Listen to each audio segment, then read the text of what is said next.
Hi hello नमस्ते, मी पूजा. मी आणि बरंच काही या यूट्यूब चॅनलवर तुम्हा सगळ्यांचं अगदी मनापासून स्वागत करते. आता ही पहिली कृती बघूनच तुम्हाला प्रश्न पडला असेल ना की अरे टोमॅटो तेलामध्ये टाकून नेमकं असं काय करणार. मी खात्रीने सांगते, ही रेसिपी एवढी कमाल आहे ना की तुम्ही आठवड्यातनं 3-4 वेळा काय रोज म्हटलं तरी कराल. ही रेसिपी करायला खूप जास्त सोपी आहे, अगदी झटपट होणारी आहे आणि कोणीही सहज करू शकेल अशी आहे. या रेसिपीसाठी आपल्याला सगळ्यात आधी 3 टोमॅटो लागणार आहेत.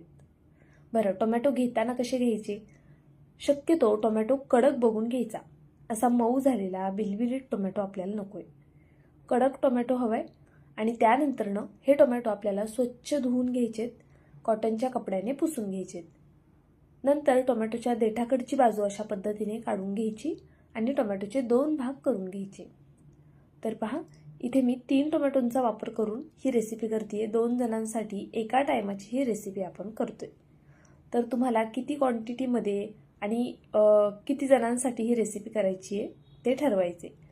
तर पहा, इथे आता आपल्याला या टोमॅटोंच्या बिया काढून घ्यायच्या आहेत. आतमधला जो संपूर्ण गर आहे तो संपूर्ण गर आपल्याला काढून टाकायचा आहे.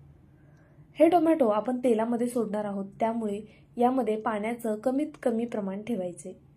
म्हणून मी इथे टोमॅटोच्या मधला गर काढून संपूर्ण पाणीसुद्धा निथळून घेते. तर पहा, अशाच पद्धतीने आपण हा गर काढून घेणार आहोत. टोमॅटोच्या फक्त बिया काढायच्या नाहीयेत, मधला संपूर्ण भाग काढून घ्यायचा आहे, ही गोष्ट लक्षात घ्या. नाहीतर मग टोमॅटो तेलात टाकल्याबरोबर तेल उडू शकतं. तर पहा, अशा पद्धतीने मी याचा संपूर्ण गर निथळून घेणार आहे. तुम्हाला जर माझे व्हिडिओ आवडत असतील तर प्लीज व्हिडिओला एक लाईक करत जा. जर नवीन असाल तर सबस्क्राईबसुद्धा करा आणि सोबतचं बेलायकन प्रेस करायला विसरू नका. तुम्ही सोबतचं बेलायकन प्रेस केलं ना तर माझे नवनवीन व्हिडिओ सगळ्यात आधी तुमच्यापर्यंत येतील. आपल्या चॅनलवरती भरपूर वेगवेगळ्या रेसिपीज मी अपलोड करत असते.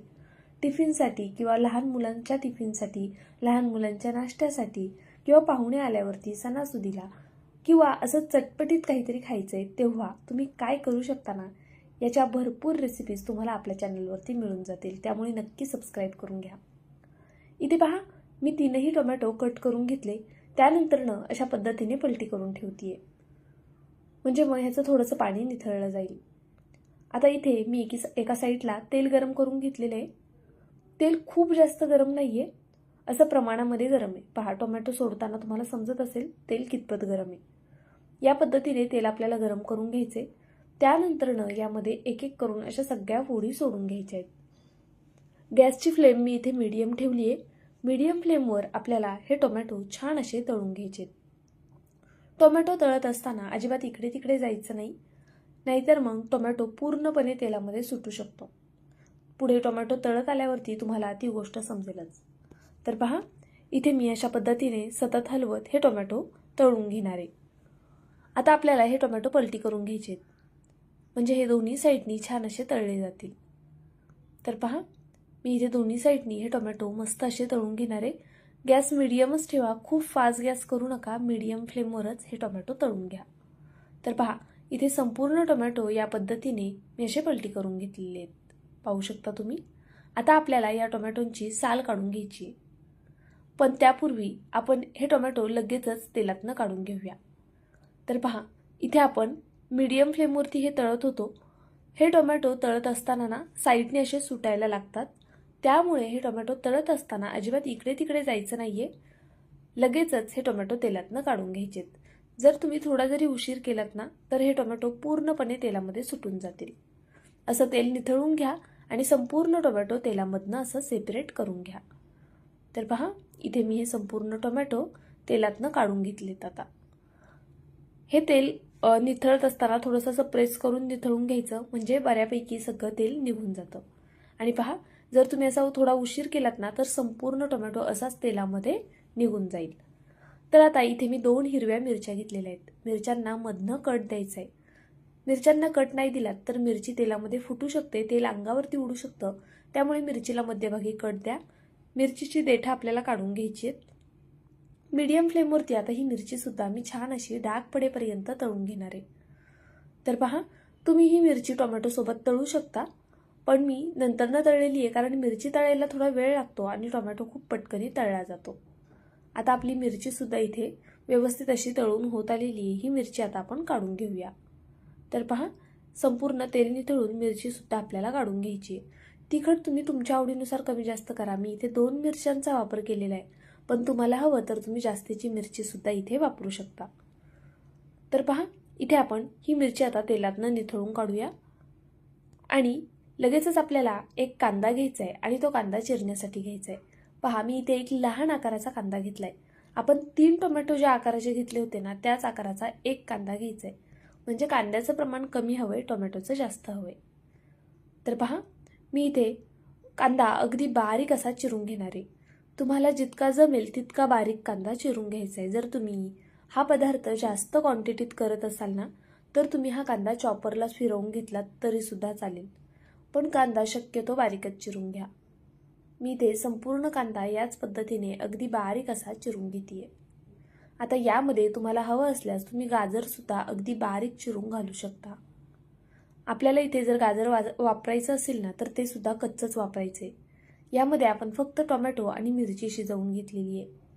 तर पहा, इथे आता मी मिरच्यासुद्धा अगदी बारीक अशा चिरून घेणार आहे. जितक्या जमेल तितक्या बारीक मिरच्या चिरून घ्यायच्या, म्हणजे दाताखाली आलं तरी फार तिखट लागणार नाही. मिरच्या आपण तळून घेतलेल्या आहेत, त्यामुळे त्याचा तिखटपणा बऱ्यापैकी निघून गेलेला आहे. तर पाहू शकता तुम्ही, इथे शक्य असेल तितकी मिरची मी बारीक चिरून घेतली. तुम्ही ही मिरची खलबत्त्यामध्ये ठेचून सुद्धा घेऊ शकता. आता त्यानंतरनं आपल्याला यामध्ये थोडीशी कोथिंबीर घालायची आहे. मी कोथिंबीरीची पानं घेतलेली आहेत आणि आपल्याला ही कोथिंबीर स्वच्छ आधी धुवून घ्यायची, त्यानंतरनं बारीक अशी चिरून घ्यायची. तुम्ही कोथिंबीरसोबत थोडीशी पालकसुद्धा चिरून घेऊ शकता आणि कच्ची पालकसुद्धा तुम्ही इथे वापरू शकता. प्रत्येक पालेभाजी किंवा फळभाजी ही कच्ची खाल्लेली चांगलीच असते, पण आपण इतर वेळी खात नाही. तर अशा रेसिपींमध्ये, ज्या रेसिपींमध्ये कच्च्या भाज्या चालतात, त्यामध्ये नक्कीच त्या भाज्यांचा समावेश करावा. इथे पहा, ही साल आपण तळल्यामुळे खूप जास्त कडक झालेली असते.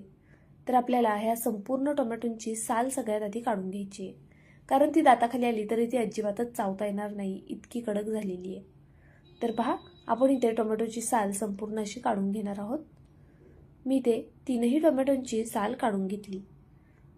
तर पाहू शकता तुम्ही, अगदी सहज ही साल टोमॅटोपासून सेपरेट होते. त्यानंतरनं आपल्याला हा टोमॅटो छान असा मॅश करून घ्यायचा आहे. इथे तुम्ही पावभाजी मॅशरने मॅश करून घेऊ शकता, चॉपरमध्ये टाकून सुद्धा तुम्ही ह्याला फिरवून घेऊ शकता, किंवा मग तुम्हाला इतर कोणत्या पद्धतीने हा टोमॅटो मॅश करता येत असेल तसा करू शकता. असा बारीक बारीक चिरलात तरीसुद्धा चालणार आहे, जर तुमच्याकडे मॅशर नसेल तर. तर पहा, इथे मी संपूर्ण टोमॅटो या पद्धतीने असा मॅश करून घेतला. ओबडधोबड मॅश करायचा आहे, खूप फाईन नाही करायचं आहे याला. तर अशा पद्धतीने थोडा ओबडधोबड मी हे मॅश करून घेतलेलं आहे. त्यानंतरनं आपल्या अर्ध्या मिनिटामध्ये आता हा पदार्थ तयार होणार आहे. तर पहा, इथे आपण सगळ्यात आधी हे संपूर्ण ह्याचा जो गर आहे तो काढून घेऊया. अशा पद्धतीने स्पूनच्या मदतीने मी हा संपूर्ण गर काढून घेतला. आता आपल्याला यामध्ये कट केलेला कांदा, मिरची आणि कोथिंबीर घालून घ्यायची आहे. जर तुम्ही गाजर वापरणार असाल तर ते सुद्धा याच स्टेजला आपल्याला घालून घ्यायचे. आता यामध्ये काही बेसिक मसाले ॲड करूया. सगळ्यात आधी अगदी चिमूटभर हळद घालून घेतली. त्यानंतरनं रंग छान यावा यासाठी बेडगी मिरची पावडरचा वापर केलेला आहे. पहा, चवीनुसार आपल्याला मीठ घालून घ्यायचे आणि हे सर्व जिन्नस छान असे एकजीव करून घ्यायचे. आपण यामध्ये हिरव्या मिरच्यांचा वापर केला आहे, त्यामुळे यामध्ये लाल तिखट वापरायचं नाहीये, फक्त बेडगी मिरची पावडर घालायची आहे. तुम्हाला जर हवं असेल तर तुम्ही यामध्ये थोडंसं लिंबू पिळू शकता किंवा मग चाट मसाला वगैरे वापरू शकता. पण आपण ह्या टोमॅटोंचा पदार्थ करतोय आणि ऑलरेडी टोमॅटो छान लाल बुंद होते, म्हणून ते थोडेसे आंबटसुद्धा होते. त्यामुळे मी यामध्ये अजिबात लिंबाचा वापर करणार नाहीये. ही चटपटीत चटणी अगदी तुम्ही कशासोबतही खाऊ शकता. ही चटणी तर नुसती खायला खूप जास्त छान लागते. आंबट तिखट अशा या चटणीची चव आहे आणि खरंच अप्रतिम होते. जेव्हा कधी तुम्ही पहिल्यांदा ही चटणी कराल ना, मी खात्रीने सांगते तुम्ही परत परत ही चटणी नक्कीच कराल. तुमच्याकडे जर पाहुणे येणार असतील तर या पद्धतीची चटणी करून पहा. आपण नेहमी शेंगदाण्याची, खोबऱ्याची चटणी करतो, पण काहीतरी वेगळं म्हणून ही तळलेल्या टोमॅटोची चटणी नक्की ट्राय करा. आपण टोमॅटो तळून घेतलाय, त्यामुळे त्याला एक स्वतःचा वेगळा असा फ्लेवर आहे. एकदा तुम्ही ही चटणी केली ना तर खरंच तुम्हाला एवढी आवडेल की तुम्ही पाहुणे आल्यावरती तर आवर्जून हीच चटणी कराल. तुम्ही ही चटणी अगदी कशासोबतही खाऊ शकता. वेगवेगळ्या प्रकारचे डोसे असतील थालीपीठं असतील, पराठे असतील किंवा मग साधी आपली चपाती, भाकरी, वरण भातासोबत तर कमाल लागते ही चटणी. तुम्ही एकदा नक्की करा. केल्यानंतरनं मला कमेंट करून कळवायला विसरू नका. अजूनही व्हिडिओला जर लाईक केलं नसेल तर प्लीज व्हिडिओला एक लाईक करून घ्या. नवीन असाल तर सबस्क्राईब करा.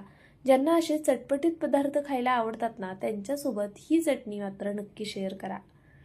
विसरू नका, आठवणीने शेअर करा आणि जाता जाता व्हिडिओला लाईक आणि सबस्क्राईब करायला विसरू नका. पुन्हा भेटूया अशाच एका छानशा रेसिपीसोबत. तोपर्यंत बाय.